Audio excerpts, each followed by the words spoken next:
Okay. So Angel and I just had this beautiful discussion. So she she's over there making cute eyelash fluttery Hello. faces at the camera. So we were just talking about how we just finished recording the previous episode, the two types of audiences, and Angel thought it would be good to bring up the fact that it looks and probably sounds a little bit different right now. As you would probably notice if you're watching the YouTube, Angel is suddenly in her car. um, and so one of the big things that we're really, really excited about is that there's a lot of behind the scenes stuff that's going on with the leaky mushroom and the clinics and the sponsorship and all of that jazz. And one of the things that we talked about in the beginning is that we're going on the road. Like the clinics are going national this year. It's only the second year that they've been this will be our second year period in business, which is bananas. And it's all because of the sponsors that we have been able to get and the partnerships that we've been able to come together with, and just overall understanding how motorsports marketing works. Yep. And I think that's really important to highlight. So Yeah. Angel's on the road. She's on her way out here. We are doing a couple of clinics here in California this week. But one of the things that Angel was actually talking about, because she can't read the little banner of the title of this episode, which is called "The First Two Sponsors Assigned," um, Angel brought up the fact that we've gotten away from the fact that we're not really talking about me specifically signing sponsors, but just the generic concepts behind signing sponsors. And that's just because it was the new year and there was a lot of stuff going on in the business. So I did actually want to talk about the first two sponsors that we signed. Now, with that being said, they're not actually mine. They're not the clinics either. So what happened was I've been so preoccupied because we're building an online course for the clinics, and I'm writing this book, the Don't Say Sponsorship book, and I'm building the online course for that too. I have done what all ADHD people do, and they take on a whole bunch of products or projects so that they don't have to do the one thing they're supposed to do. um, which for me right now is getting sponsors so that I can talk about them on this podcast. However, in the process of marketing some of the sponsorship stuff that I have been doing, I got quite a few comments that said, well, of course you can get sponsorships. You're a girl. Um, and to that, I would Which like to. doesn't make any sense. Sorry, go ahead. No, go ahead. Go ahead. Give us the rant. I just don't think that that makes any sense at all because, like, I think that being a female in the motorsports world is harder to get sponsors. It's harder. There's like not as many of us, and like I just we don't have the same, I don't know, presence, I guess. So if you only have $500 to give away, are you gonna give it away like you're the motorsports company? You are Mr. Motorsports. Are you gonna give it away to somebody who like is winning all the time? Like, or are you gonna give it away to a girl because it's a girl and she hasn't won anything yet? Like, okay, so this kind of goes. I feel like it kind of goes against what you've been saying all along. You don't have to win and all of that to be getting sponsorships, but unfortunately, because of the motorsport side of it, like at least my personal feeling is that those companies do look at those a little bit more, but people from outside of the motorsports world are gonna like look at you a lot more, not just because you're a girl, but because you're approaching them from the motorsports world and giving them a different audience. But still, like I said, I just think that being a female is not an advantage. Like, No, I don't understand that. I'm 100% with you on what you're saying about like I preach you do not have to win in order to get sponsored. And that's because one of the missing articles of that statement is that what I mean is you will not be sponsored by people in the motorsports industry. um, because there's only so much money to go around, and we need to be bringing in money from the outside resources. Stop trying to take away, because here's the problem. businesses want to invest in high profile things. So if you're not a champion and you're not an event, you are not high profile. Therefore, please, please, please, please, everyone, I don't know who needs to hear this, but you are taking away resources from the one thing that grows the industry, and that's races and the publicity of those races. That's what motorsports companies are trying to give their money towards, is the publicity and the like presence of those events so that we can get more people in. So if you're going to be pursuing monetary sponsorships, you need to do it outside of the industry. You're not going to get it from inside the industry. The best you're going to get is product deals and discounts, and that's okay. Yeah. Which is actually what we're going to talk about. But on that same topic now, Nick and I just had a conversation last week on Tuesday, and so Nick really wants help getting sponsorships in the industry. And he literally didn't want to do any of the work, which is fine. He quite literally handed me his phone and he said, "Hey, can you message these people and get us a sponsorship?" And that was kind of a little bit of a struggle because I felt like it was cheating, right? I felt like I was filling out somebody's exam instead of like helping them in study hall. I didn't like it, but I did it. And less than 24 hours later, both of those companies responded back to those messages. So I wanted to talk about first that I just got Nick personally 2 sponsors as a dude. All he did was hand his phone to a girl, but I wrote the messages as Nick and sent them under Nick's name to 2 companies in the motorsports industry, Astro Bars and Crosslink Guards. And both of them said yes. More than happy to. Yeah. So I really wanted to talk about outreach and how we approach sponsors. And the big struggle that Nick and I had was that I was trying to tell him that you can't be a robot. You can't have a like a generic message, which is true. You can't have a generic message. One of the things that you should be doing when you reach out to sponsors is just like Brian Graham said, because that episode should have come out already, is that you cannot be lazy. You have to make a connection with a company, you know, like with Crosslink Guards, which is where the discussion came from. With Crosslink Guards, the problem is like it's just a product. That's exactly what it is. And the one thing that makes them unique is that they fit, which apparently is a really big problem. And I'm like, yeah, but you can't just reach out and say, "Hey, I hear your guards fit really well. I would like some." Like, you can't do that. You have to come up with something unique, something they haven't heard of before. Like, do your research. Listen to the last podcast episode that they had on their website or whatever. And he didn't want to do that. He just handed me his phone and said, "Here, please write the message." So I said, "Okay, I don't really like it, but we'll do it." And what we came up with was, here, let me just pull up the message so that I don't pull this out of my keister here. For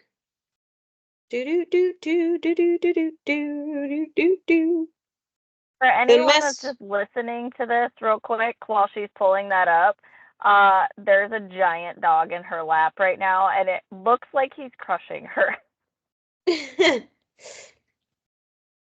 Oh, cute though. You find it? Yeah. So we wrote, "Hello there. My name is Nick. I've heard nothing but good things about the guards. Word is they fit really well and actually stay on the bike through the hard stuff.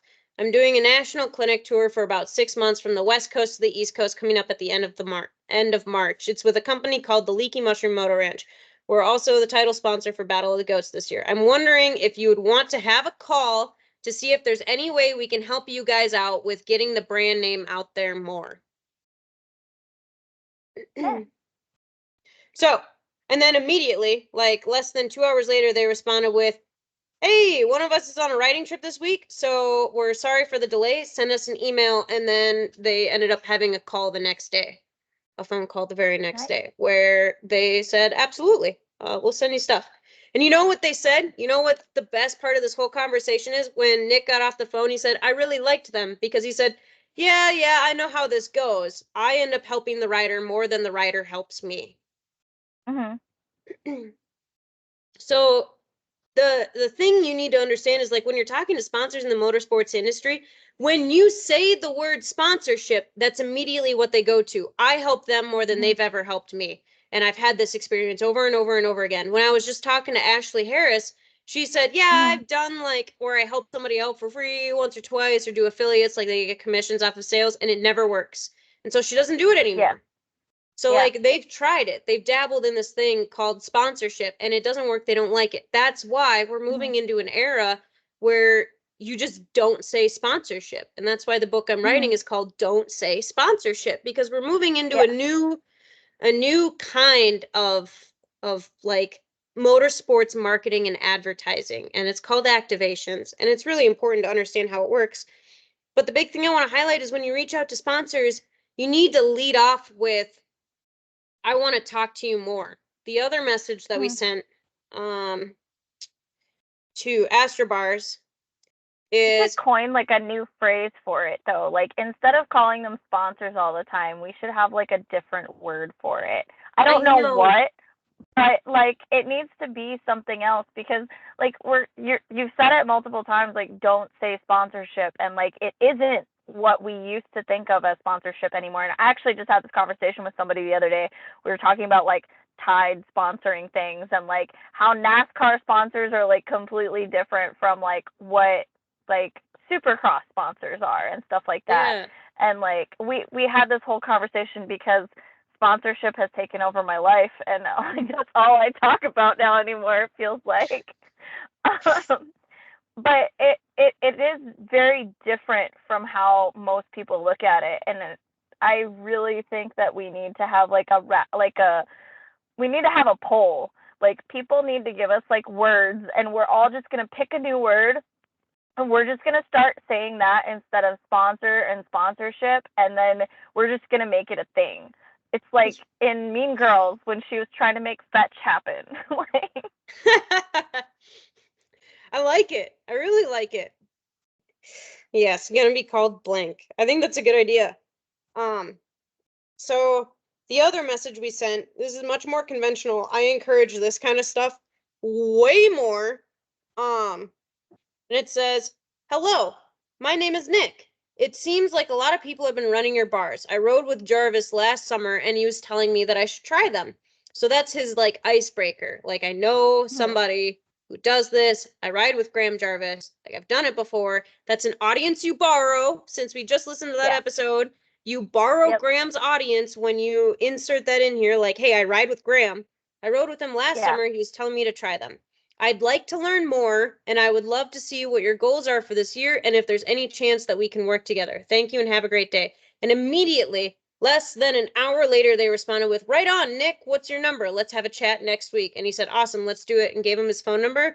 And then he got like an hour-long educational spiel on what the different bends of bars mean and all of this stuff. And he's like, I've never heard somebody geek out so much about bars. It was awesome. And the reason you do that is people love to talk about themselves. So the more you can get them to talk about what they do, what they want to do, and what they can't do, because they can only do so much in a day, then that gives you the in to be able to say, great, here's how I can do this for you. And they'll be like, perfect, please let me pay you to do that, please, for the love of God. Well, and that goes back to like basic psychology. Like, basic psychology says that if you can get somebody talking about themselves, and that creates a connection, and it's a deeper connection than just like, hey, what's up? My name's Angel. This is what I can do. If we talk and we, figure out things, like this guy started geeking out. Nick, I know, geeks out about stuff like that. He loves nerdy stuff like that. So I'm sure they just had a grand old time talking about it. Oh, yeah.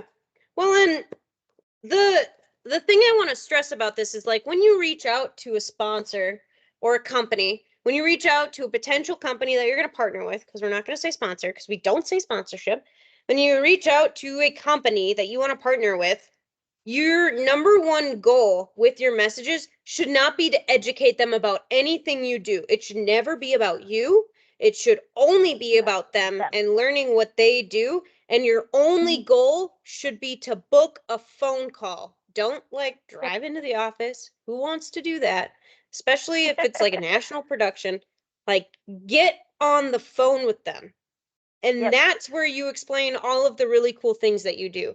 Because there's no way that you can explain what the heck FIM World Championship Supercross 250 MX like East Coast Super Series means in a text message. And then they're like, well, what does that do for me? And then you got to sit there and type out like 50 million paragraphs about what you do.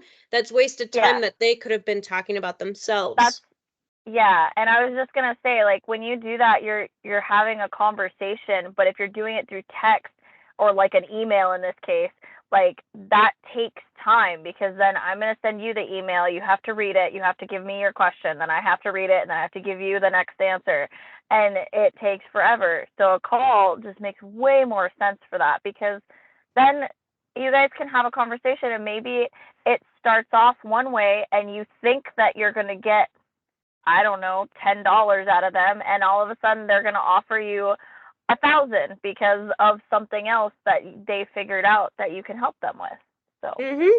And the possibilities are endless. But if you wall yourself in by starting off with something before you talk to them, you're never going to be able to talk yourself out of it. It's happened to Zach. It's happened to me where you lead off with, hey, I've got some really unique ideas. I would love to share them with you. Let's talk. They'll be like, oh, send me your ideas. What do you want is what they're trying to get at. Like, what do you want from us?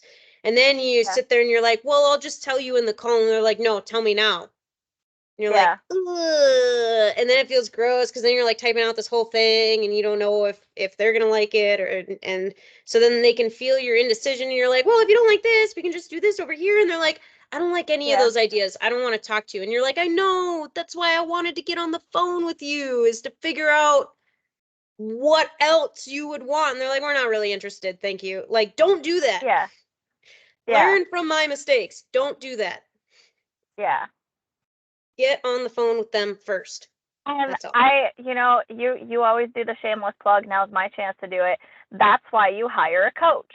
That's why you hire somebody who can help you through this stuff, because you can read the course and everything, but like maybe you don't get that, or maybe you don't understand it to a certain level. And then you can, again, have that conversation, have that connection with your coach and understand it at a different level. And then you too will start thinking in just activation. So yeah. The other thing that happens, I guess, while we're on the topic of it, we'll just make it a separate episode too. Like, get a coach. I don't even care if it's me. Like, get a marketing coach, for crying out loud. If you don't like how I talk, or you don't like my excitement or whatever it is, something about me you don't like, you don't like that her hands. You don't like that Hank's in my lap. I don't care. Find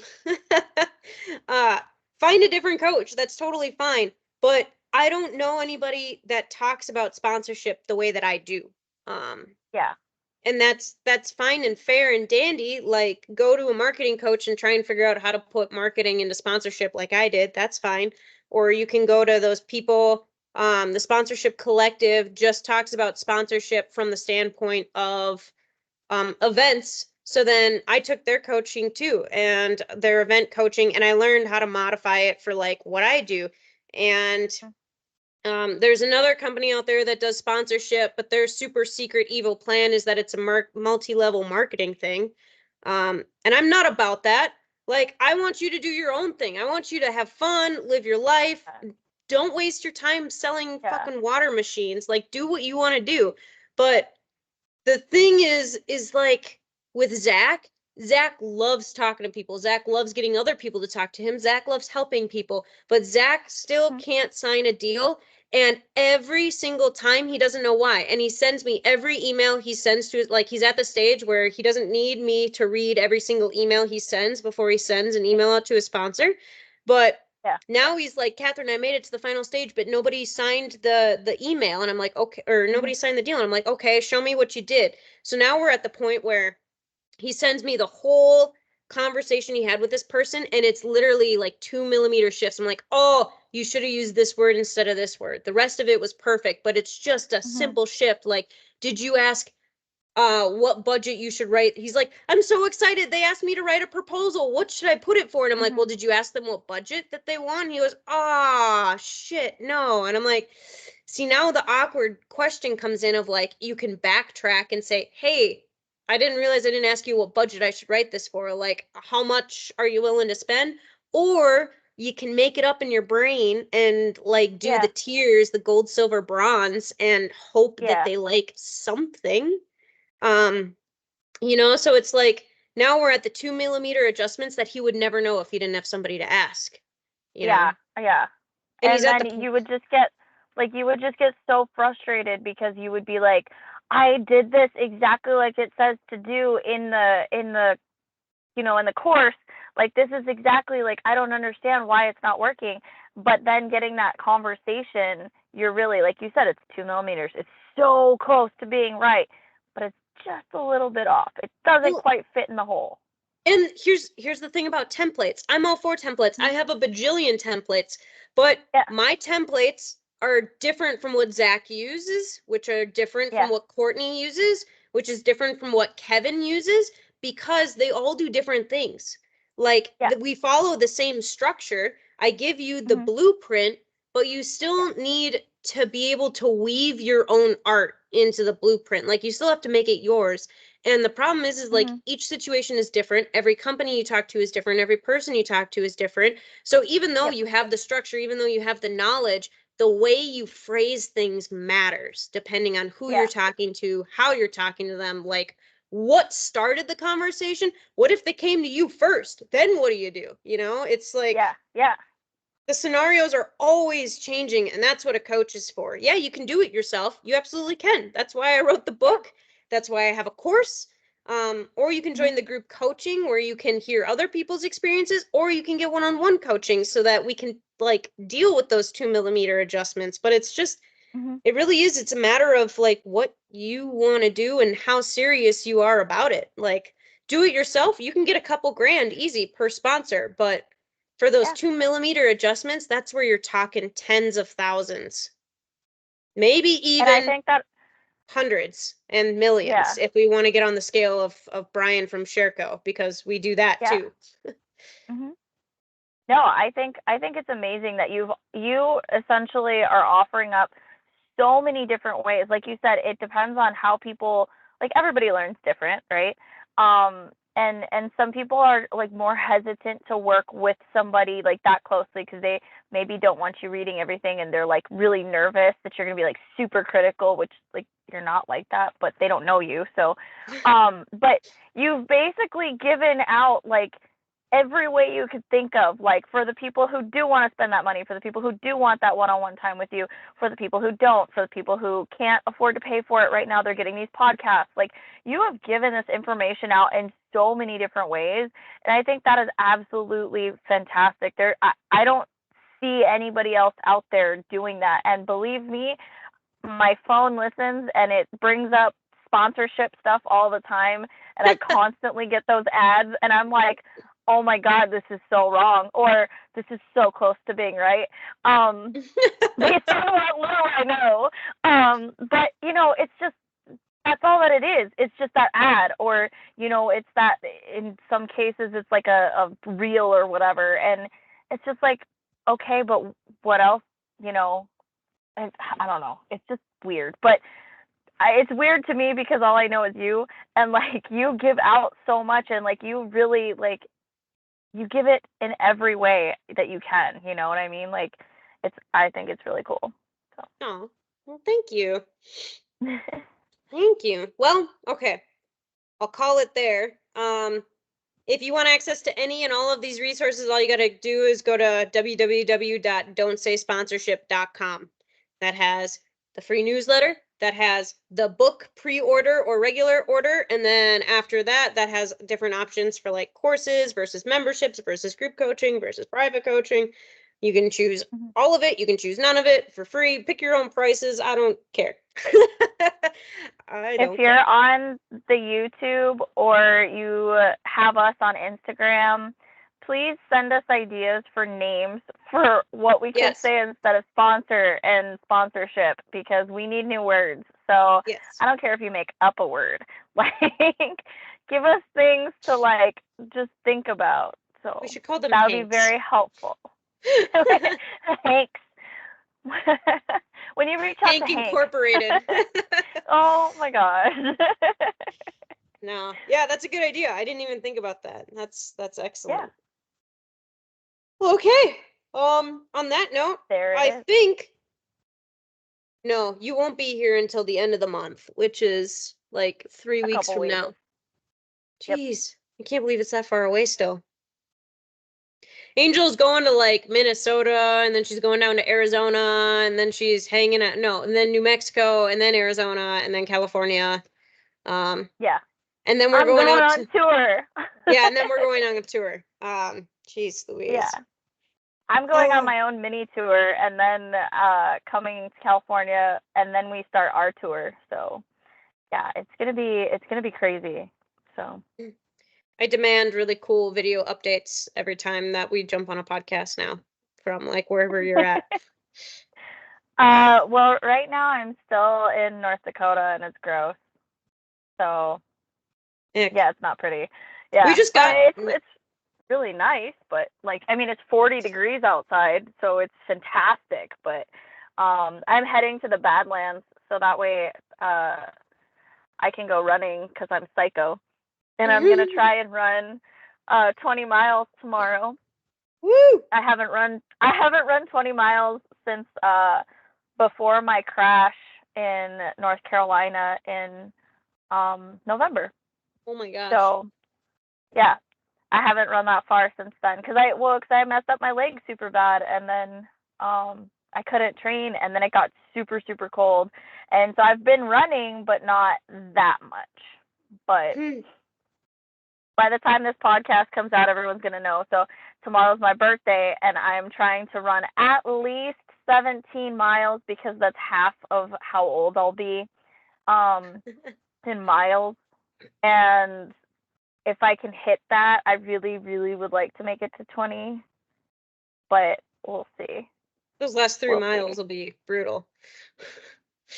Well, yeah. I mean, I just ran 5 miles the other day for the first time in like a couple weeks, and it didn't bother me at all. Like, I wanted to keep going. The only reason I stopped was because the sun was going down, and I didn't think it was a good idea to be testing fate and running in the woods in January after dark. I was like, there's gonna be like some wicked snowstorm's gonna come in that I didn't know was gonna happen, and I'm gonna get stuck out here. So I was like, better to just play it safe. But yeah, I totally could have kept going. So I think I can push it to 17, but we'll see. I'll update you next time if I survive. Hell yeah. Heck yeah. Oh, all right. Well, Angel, we need a dad joke. What do you call a python that is 3.4 meters long? Oh, I messed up. It's a python! You gotta do a different one. That one was too easy. It was supposed to be, what do you call a snake that's 3.4 meters long? 3.14. Oh, I'm sad now. Oh, good Lord. What was the... I'm on my phone, so I can't Google on here while I'm on this. It was a real shame that you said 3.14, because that was too easy. Yeah, it's better when you read it, though. Oh, gosh. Okay. I bereave. Huh? I bereave. You can do it. I really can't. Hold on. Okay.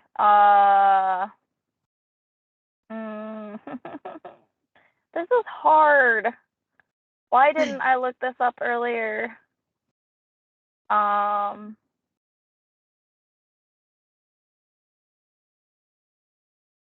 Oh, so there's a new restaurant and it's called Karma, but there's no menu. You just get what you deserve.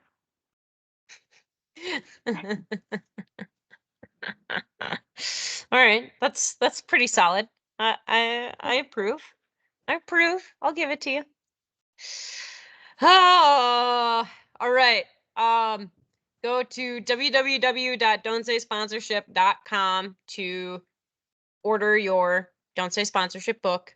And maybe you should probably send us an email with some really bad dad jokes at admin@leakymushroommotoranch.com so that we can start. Really appreciate it. We'll just start doing audience polls. Heck it. Like Yes, instead of I love asking it. Google, why aren't we asking our audience for really bad dad jokes? Yes. Oh my God. Yes. All right. Cool.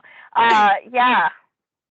And that's amazing. Crystal actually sent me one the other day, so that was really funny. She's like, "I'm gonna be prepared for next time." She's like, "I started looking at dad jokes now." I'm like, Yes. And if you want your own Leaky Mushroom Moto Ranch swag, you just got to go to www.leakymushroom.com to be a real fun guy. Okay, I'm gonna. What was that laugh? Okay, bye. We're just gonna quit while we're no longer ahead. Oh, all right. Bye. Bye, everyone. See you on the next episode.